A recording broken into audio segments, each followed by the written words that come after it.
Welcome to this edition of Parallax Views, an IEA series of conversations about cultural politics and in particular freedom of speech.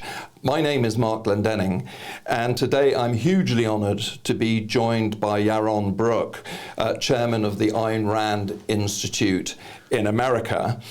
This interview has been arranged at short notice because Yaron was due to be addressing a meeting at King's College this evening, but for reasons that he will go into in a moment, that meeting has had to be rearranged at very short notice, and so will now be taking place once this conversation is over. So King's loss is our gain, and in particular it's my gain because I have long been an admirer of Yaron and have seen and heard many of his talks on the internet about the philosophy of objectivism and related subjects, and we'll be coming on to that a bit later.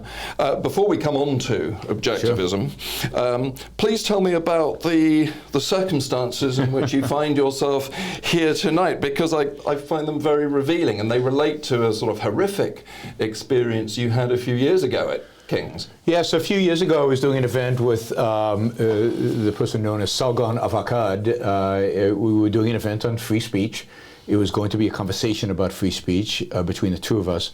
The weekend before, there was some chatter on the internet that some Palestinian groups were complaining that I was at King's College giving a talk because I am pro-Israel. I'm known to be an advocate for the Israeli position in terms of foreign policy. But that developed over the weekend, and it seems like the protests were growing. King's College, as a consequence, beefed up security. They restricted attendance at the event to only students. So a lot of people who had planned to come in by train from outside of London were turned away at the door. So we started the event. The event, there was security. We were put in a separate room. We started the event, and about 10 minutes into the event, there was loud bangs. Antifa had jumped over whatever barriers they had put to enter the college. They threw smoke bombs. They knocked the security down. One of the security guards landed up in hospital, and they rushed into the room where we were having the event and came up on the stage and grabbed the microphones and were, making noises of violence, although they didn't do anything. Ultimately, they were shooed out of there, and they shut down the whole university because the smoke bombs set off their alarms, and the event, of course, was canceled. Since then, King's College seems to be very, very hesitant to allow me on campus. With regard to this event, they demanded that the students pay for private security in order to hold an event with me present. And of course, King's College, while an extreme case, is not the only case where this has happened. It's happened to me in the past at Exeter University, where again, a group of pro-Palestinian kids wouldn't let me speak, again, a talk on free speech. They stood up yelling slogans, and for half an hour wouldn't let me say a word until security came, cleared them out, and allowed the event to go on. And then just a few weeks ago, I was at Bristol University giving a talk on capitalism and the causes of war. And again, students claiming that I am Islamophobic, whatever that means, came, and as I started the event, they were banging on the doors, yelling and playing loud music over a speaker they had received in order to try to disrupt the event as much as they could. So for whatever reason, I've gained a reputation here in the UK as some crazy radical in terms of, I don't know in terms of what. I don't think these people have actually read what I have to say about the Israeli-Palestinian conflict or about Islamic immigration to Europe. But they've made me out to be some kind of monster and have denied my ability to speak, or tried to deny my ability to speak at universities. It's very shocking to hear that, obviously, from a liberal perspective. And I mean, have you experienced similar things in America, similar acts of sort of barbarity from the new left there? So I have over time. It's been a while, so it's interesting. The last few years, most of what I've experienced has been here in the UK, and less so in the United States. I think there's more. I think students here care more about kind of the foreign policy issues around maybe Islam and issues around Israel than they do in the United States. I think that maybe is the motivation. But certainly other speakers have experienced this idea of making noise outside the door.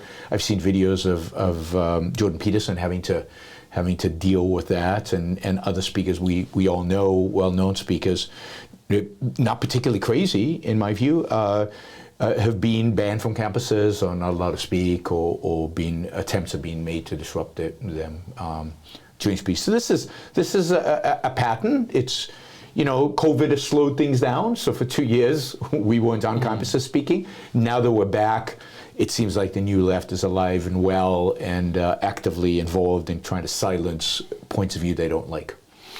Broadening the conversation out a little bit, how does the contemporary hard ultra-left in America, groups like Antifa, Black Lives Matter, and those kind of groups, how do they relate to mainstream Democratic Party politics? Because it does sort of seem to me extraordinary that the party of JFK, Franklin Delano Roosevelt, and what have you, now has people like Alexandra Ocasio-Cortez and these kind of people who are sort of ill-defined, but ultra-left, sort of verging on Marxism, but not in a very specific or intellectually persuasive way. Sure. I mean, how are they becoming sort of concertinaed into each other? It doesn't really surprise me. So the new left, the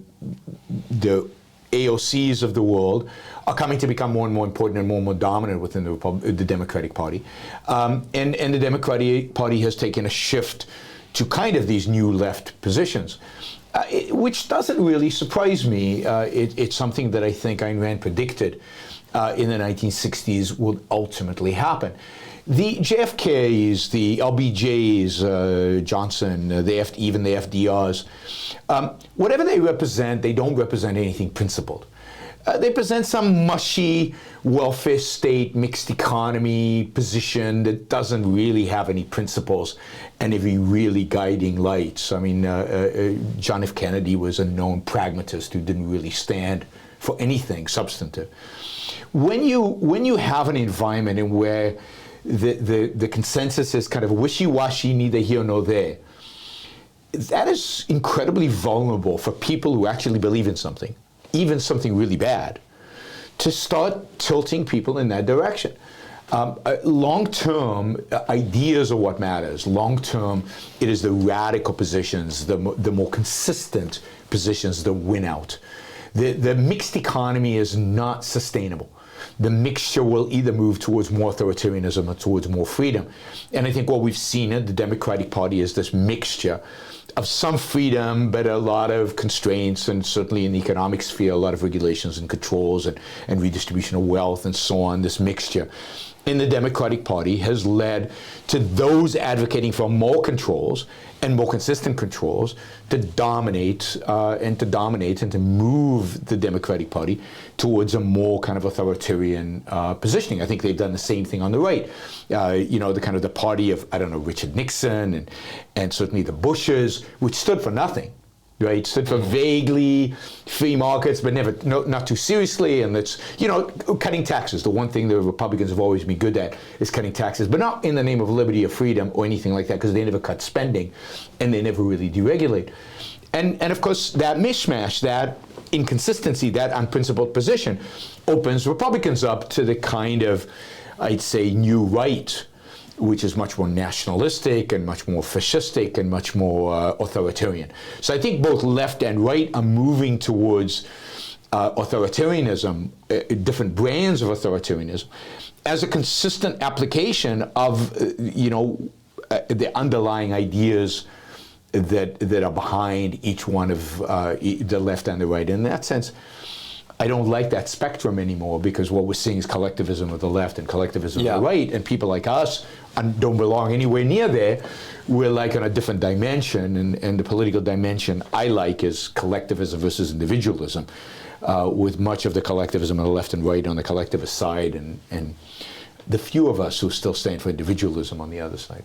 So in a way, what you're describing is very much what Hayek was writing about in the context of the Germanic world when he wrote his famous book, The Road to Serfdom, where he argued that actually fascism and hardline socialism, which were generally seen as being polar opposites, in fact, he saw fascism as being the logical outcome of a very heavily regulated socialist economy and society, and that the real continuum is between liberals at one end and various forms of collectivist at the other. Absolutely. So I agree with that completely. And more than that, I think Hayek was also right in the sense that he kind of talks about the slippery slope in The Road to Serfdom. That is, you know, once you give in a little bit, once you concede some of the collectivist agenda, once you concede to them, then you concede more and more and more, because the more consistent party, again, which are the, you know, a little bit of collectivism versus a lot of collectivism,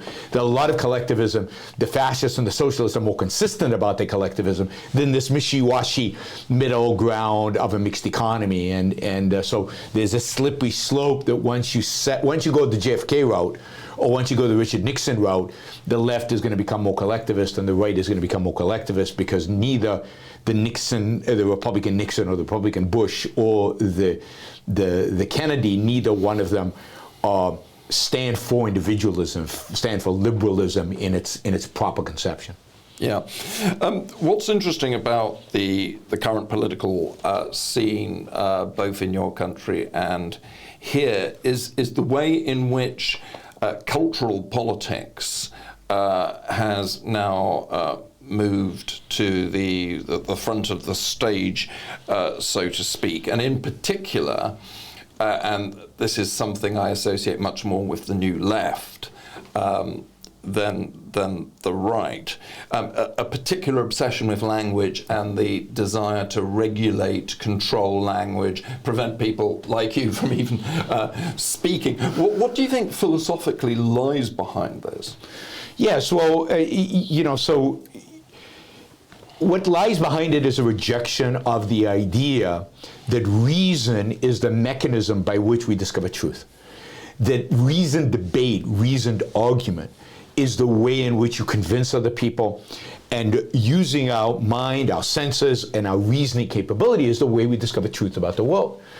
To one extent or another, they believe either in complete subjectivism or some kind of way in which truth is revealed to them by some mechanism.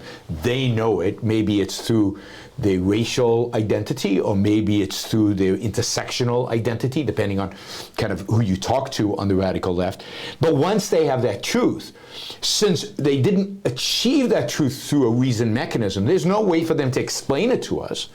And therefore, the only reason they can, the only way they can get us to come along is by using force, right? And this is all totalitarianism, right? You know, the communists can't actually explain to us why we should all be sacrificed, why we should all be killed in the name of the proletarian, right? There's no reason why the proletarian should rule and the dictatorship of the proletarian should arise, or what even is the proletarian? Who are the proletarian? How do they make decisions? Because again, they get that through some kind of revelation, and they get it through. The only way you get revelation really is through a leader like Stalin or Lenin, who sees the truth, right? And they have to use violence. The fascists, how do they know what the Aryan race wants? Well, they get it. You know, somebody has to lead the Aryan race and have the revelation. Yeah. And he can't explain it to us because he didn't get it through reason, so he has to use force against us. The New Left is the same way. How do they know that this intersectional pyramid is the right intersectional pyramid? Not through reason, not through fact, not through logic. And once you abandon fact, reason, and logic, you're left with force. So you're left with silencing people who are trying to use logic and reason to object to your stance. You're left with trying to enforce your beliefs on other people through force. force. And that's, that's why philosophically, the thing we must fight for is reason and truth. The idea that truth exists, there is a truth, there is objective reality, and that the only way to know it is through reason. And if it is through reason, and if there is objective truth, then I should be able to show you, I should be able to explain it to you, I should be able to argue about it, and I might be wrong, and we can have that debate, but using the tools of logic, not a fist. Yeah. And it's when you abandon logic, when you abandon reason, a fist comes into the picture. So they're taking us, all these different types of authoritarian, are taking us back to a really pre-Enlightenment period when at one point, it was the Catholic Church or some other religious organization saying, we know the truth, and if you don't go along with it, we're going to burn you alive and torture you. You have to you have to subjugate your own consciousness to the priesthood or to whoever it is. And in a way, what we're seeing now is a reversal of this incredible liberating period that was brought into being by the Renaissance, by the Enlightenment, whereby individuals became free to utilize their own cognitive capacity. And now we seem to be going back with these people. Well, I would say that what has happened over the last 200 years, really, since the Enlightenment made these ideas explicit and actually created a political system to manifest that, which is a free political system, whether it's American or whether they're Western European political systems that are free and respect free speech, because they recognize that reason is the only means to achieve, and therefore argumentation is the only means to achieve truth. But what we've seen is really from the beginning of the Enlightenment, certainly from the beginning of the 19th century, that is the end of the intellectual Enlightenment, what we've seen is a rebellion against it. Whether it was conservatives in the 19th century, particularly German conservatives, who resented the idea of individuals having opinions and individuals coming up with their own ideas and individuals leaving the wonders of the farm to go to the city and be engaged in capitalism, or whether it's ultimately communism and Marx rejecting the Enlightenment, or even Kant and Hegel. Hegel is massively rejecting the Enlightenment in his philosophy, but we see coming out of Germany in particular, but also out of France, a real opposition to the Enlightenment thinking. And I'd say the rise of communism and the rise of fascism in Europe are these pre-Enlightenment ideas rebelling against the Enlightenment. So they're new forms of sort of counter-Enlightenment. Constantly we're seeing counter-Enlightenment in the West, and we're constantly having to fight back against the counter-Enlightenment. And unfortunately, the Enlightenment left a lot of holes philosophically that are being exploited by these counter-Enlightenment forces. And one of, I think, Rand's contributions here is that I think she is the Enlightenment philosopher of the 20th century. So she helps fill in the holes that the Enlightenment created, that the Enlightenment philosophers didn't fully articulate. For example, the Enlightenment philosophers, many of them were quite religious, and she kind of brings a secular perspective and a secular foundation for a lot of these ideas. But we're constantly, and I think she provides us with tools to now continue the fight against the pre-Enlightenment ideas. But this is the fate of the West, or the fate of the world now, because Western ideas dominate the world. It's this constant battle between the Enlightenment and the pre-Enlightenment. And in that sense, most of these ideas have a religious tinge to them, right? Communism had a religious tinge to it. Fascism certainly had a religious tinge to it. And you're seeing this new left ideology, and I'd say populism on the right, both have religious aspects to them, a priesthood. What do you mean by religious? Because, I mean, many of the sort of modernist authoritarians of the 20th century, whether they were fascists or Marxists, would certainly have said that they didn't, Heidegger's, was certainly didn't believe in God. So they replaced God by religion. So they replaced God with another mystical entity. So communists replaced God with a mystical entity called the proletarian, its consciousness, and how do we know what again, we need a leader to tell us, we need a pope to tell us what the proletarian wants. Fascism replaced God with the Aryan race or whatever, or the nation, right? Nationalism places the nation above the individual. And again, the nation is kind of a mystical entity. You see it in Putin right now. The nation has kind of, the Russian spirit has kind of a mystical entity, and you need that powerful leader to be able to tell you what is good for the nation and what you should do for the nation.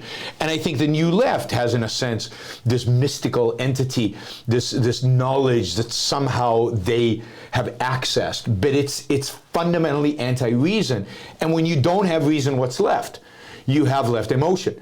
And I would say that at the end of the day, religion is based on emotion. It's the end of the day, it's based on this truth as revelation, truth as coming, since there's nothing to reveal, it's ultimately the emotion.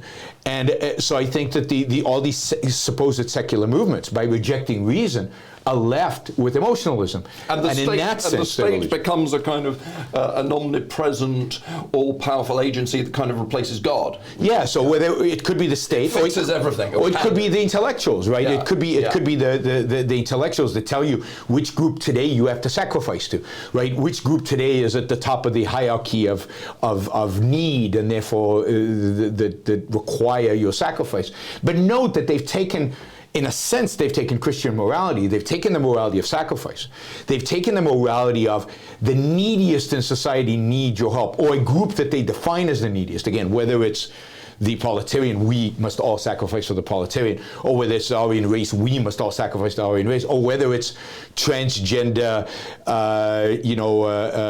minority, ethnic, this, that, or the other, that we must all sacrifice to. There's always a group where morality demands that we give up our rights, give up our freedoms for their sake. And that, again, I think is religious based. All these people are put up on a cross as some kind of ideal that we must live, that we must sacrifice to.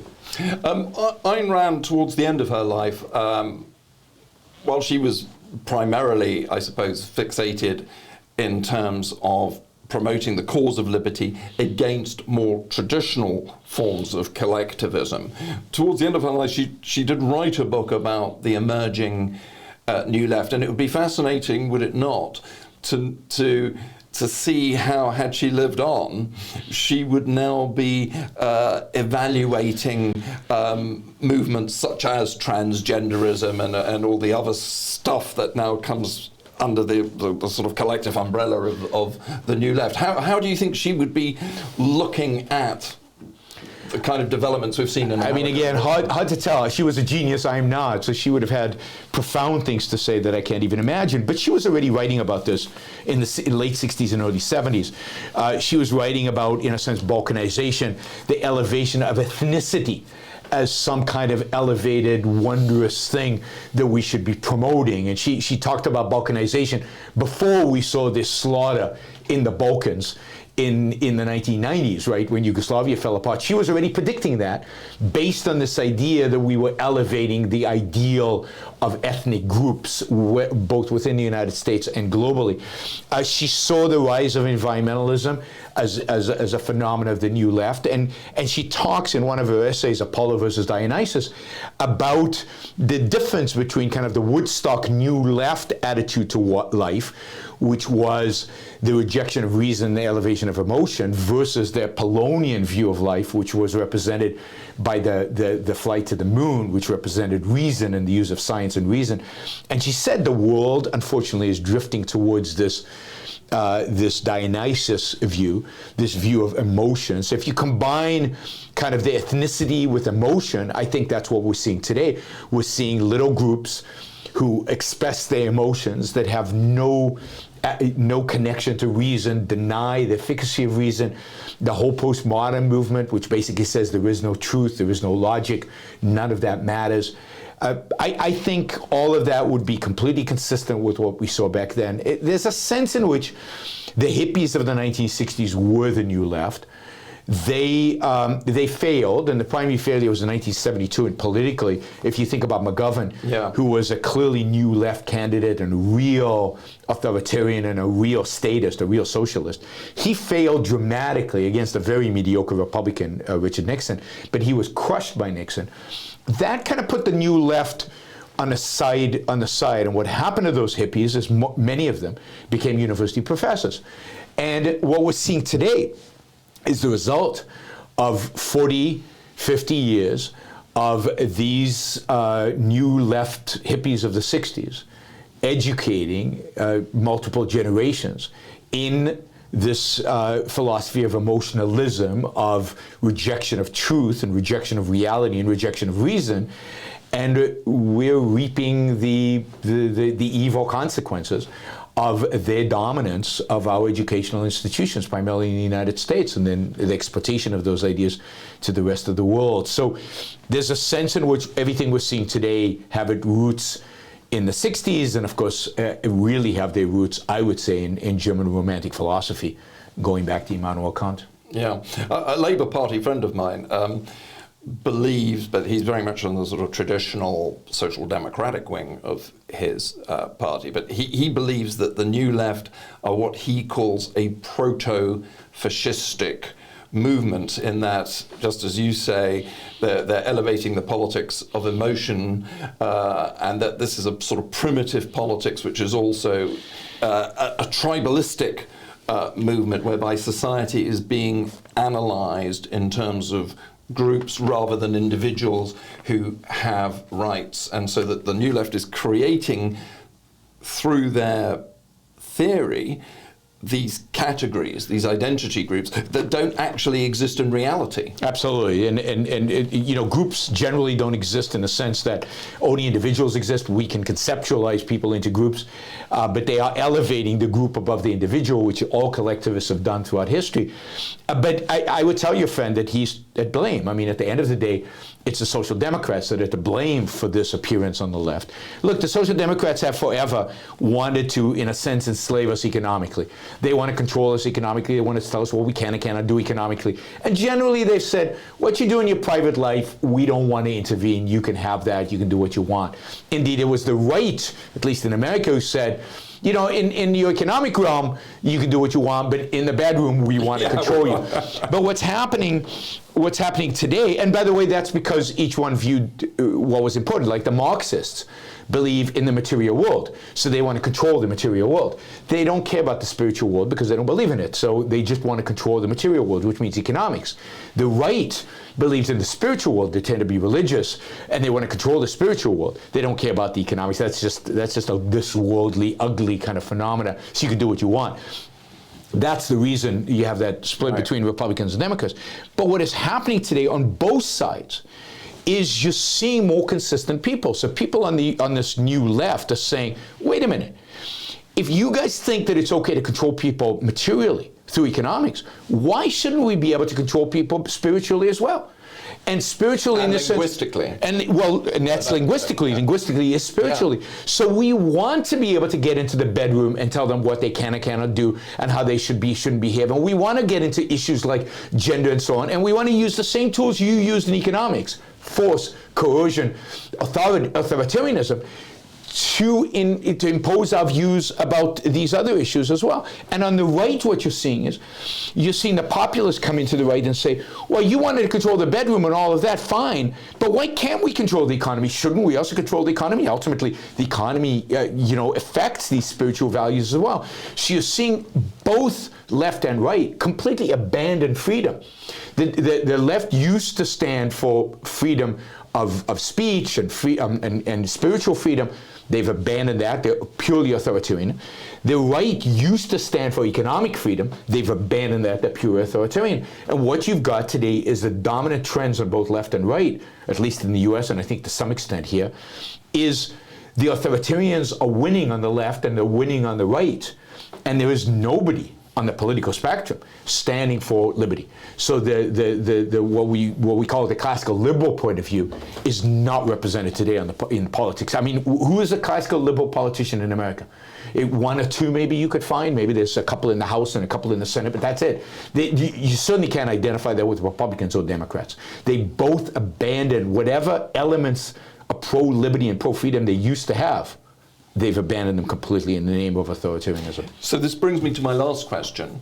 What do you believe it is that liberals should now do? How should we further our beliefs? What is the strategy, or isn't there one? Why? No, there has to be a strategy, and there is a strategy. Yeah, I mean, it's a rhetorical question. Yeah, I mean, I think the strategy has to be, one, to be consistent. we've seen that this wishy-washy mixture, a little bit of freedom here, a little bit of freedom there, doesn't win. We've lost trying to do that. We have to be more consistent. We have to be more radical. We have to actually stand for freedom and liberty in all realms of human life, not pick and choose the realms in which we feel more comfortable talking about, but we have to be much more consistent in terms of that. And then I think we have to become the defenders of reason. We have to become the defenders of individualism and the individual capacity to reason for himself. We need to become the defenders of truth, the defenders of science, but science properly understood.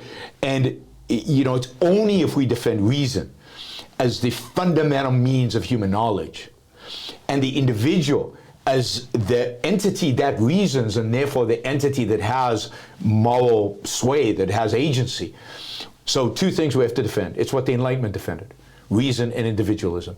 And if we can defend reason and individualism, we win. We have to complete what the Enlightenment started.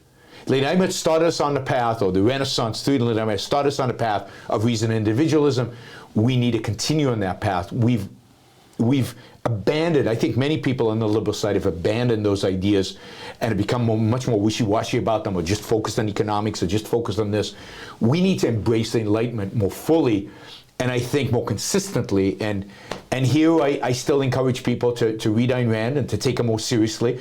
I wonder what the world would be like today if people like Hayek and von Mises and Milton Friedman had taken Rand more seriously. I think we'd be much more closer to a free society than we are right now. I think our voices would be much more powerful if they had.